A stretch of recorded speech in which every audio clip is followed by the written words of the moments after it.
प्यारे बच्चों, आप सभी का स्वागत है हमारे YouTube चैनल पर जिसका नाम है सनक फॉर फिजिक्स।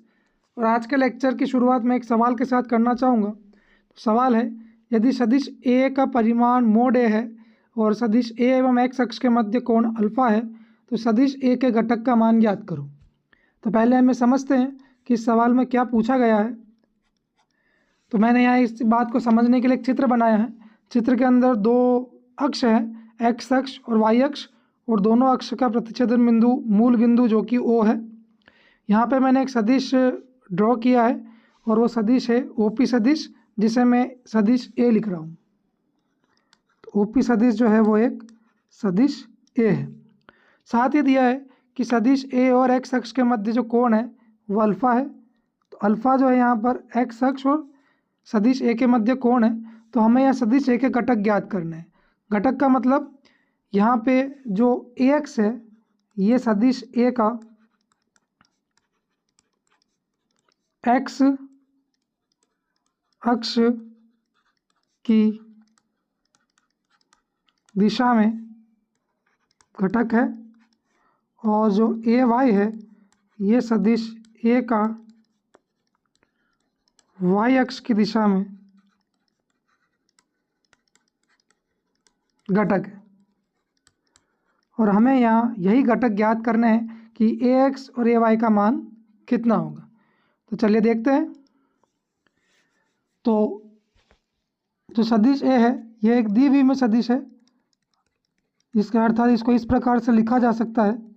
और यहाँ हमें ए एक्स और ए वाई जो कि एक्स और वाई दिशा में सदिश ए के घटक है, इनका मान ज्ञात करना है। तो चाहे दिशा कुछ भी हो, आपको एक जनरल सूत्र बताता हूँ जो बहुत इम्पोर्टेंट है और ये आपको याद होना चाहिए, क्योंकि फिजिक्स में कई जगह इसका उपयोग होता है। जब सदिश की बात होती है, सदिश के घटक ज्ञात करने होते हैं, तो हम इसी तरीके का उपयोग करते हैं। तो तरीका है कि सदिश ए का घटक इक्वल टू सदिश ए का परिमाण इनटू कॉस थीटा। ये वो सूत्र है, जनरल सूत्र, जिसकी मदद से आप किसी भी सदिश का कोई भी दिशा में घटक ज्ञात कर सकते हैं। क्या तरीका है? ए का घटक बराबर सदिश ए इंटू कॉस ऑफ थीटा। यहाँ थीटा क्या है? थीटा सदिश ए तथा दिशा या अक्ष के मध्य कोण है। तो सदिश ए और जो अक्ष, जिस अक्ष या जिस दिशा में आपको घटक पूछा है, उस अक्ष या उस दिशा के मध्य जो कोण है वो है थीटा। ठीक है, तो हम इसी सूत्र का उपयोग करके ए एक्स और ए वाई का मान ज्ञात करेंगे। तो एक बार इसको नोट कर लीजिए आप, ये सवाल है, पॉज कीजिए और नोट कर लीजिए।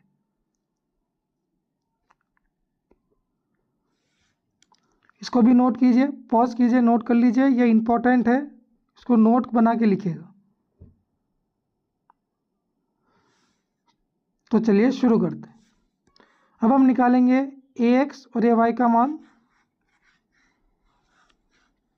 जो सूत्र मैंने आपको बताया वो सूत्र है कि ए का घटक बराबर mode A into cos of theta, जहाँ थीटा क्या है? दिशा और सदिश के मध्य कोण। ठीक है, थीटा है अक्ष तथा सदिश ए के मध्य कोण।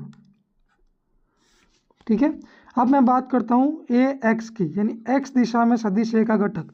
तो सवाल में आपको दिया हुआ है कि एक्स दिशा और सदिश ए के बीच में जो कोण है वो अल्फा है। तो एक्स दिशा में जब को निकालेंगे तो इसका मान आएगा मोड ए कॉस ऑफ, अब थीटा क्या है? अक्ष और ए सदिश के मध्य में कोण। तो देखिए अक्ष क्या है? एक्स अक्ष, और सदिश कौन सा है? ये वाला। इन दोनों के बीच में कोण कितना है? अल्फा। तो ये आपका एक्स दिशा में घटक का मान है। ठीक है, इसी प्रकार से वाई दिशा में निकालना चाहते हैं तो ए वाई बराबर आएगा ए वाई बराबर आएगा मोड ए और कॉस। अब देखिए अगर ये अल्फ़ा है, ये पूरा कोण 90 डिग्री है, ठीक है, तो ये कोण कितना बचेगा 90 माइनस अल्फ़ा। ये अल्फ़ा है, ये 90 डिग्री है, तो ये कितना होगा 90 माइनस अल्फ़ा, तो यहाँ आएगा कॉस 90 माइनस अल्फ़ा।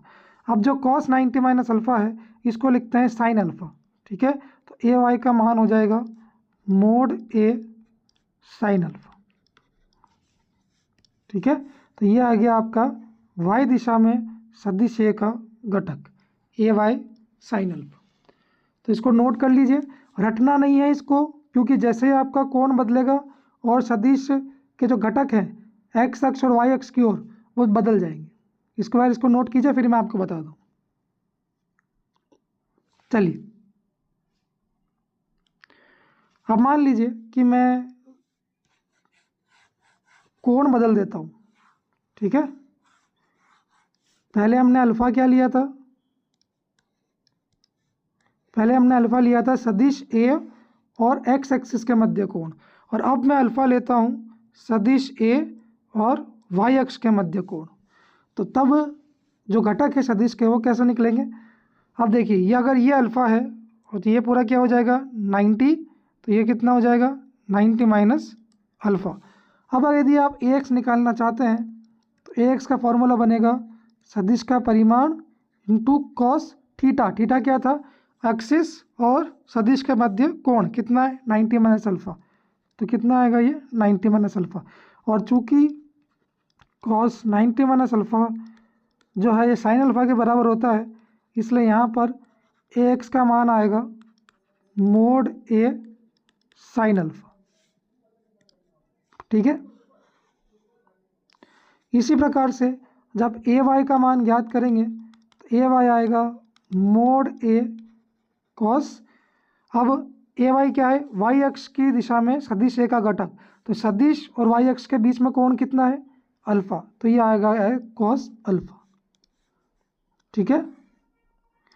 तो अब देखिए जैसे ही कोण बदला, यहाँ एक्स कितना था ए कॉस अल्फ़ा, ए वाई था ए साइन अल्फ़ा, मैंने कोण चेंज किया और कोण बदलते ही एक्स का मान हो गया ए साइन अल्फ़ा और ए वाई का मान हो गया ए कॉस अल्फ़ा, ठीक है। इसलिए रटना नहीं है, आपको क्या याद रखना है कॉन्सेप्ट याद रखना है। फिजिक्स में हमेशा कॉन्सेप्ट याद रखोगे तो फिजिक्स कभी कठिन नहीं लगेगी। अगर फिजिक्स को रटोगे, कुछ चीज़ें रटनी होती है जैसे फॉर्मूले हो गए डेफिनेशंस हो गए, ये पहले रटनी होती है, लेकिन हर चीज़ रटने की नहीं होती। हर चीज़ रटोगे तो फिजिक्स टफ लगने लग जाएगी, ठीक है। तो हमेशा कॉन्सेप्ट ध्यान रखो, चीज़ों को समझो तो चीज़ें ज़्यादा आसानी से समझ में आएगी।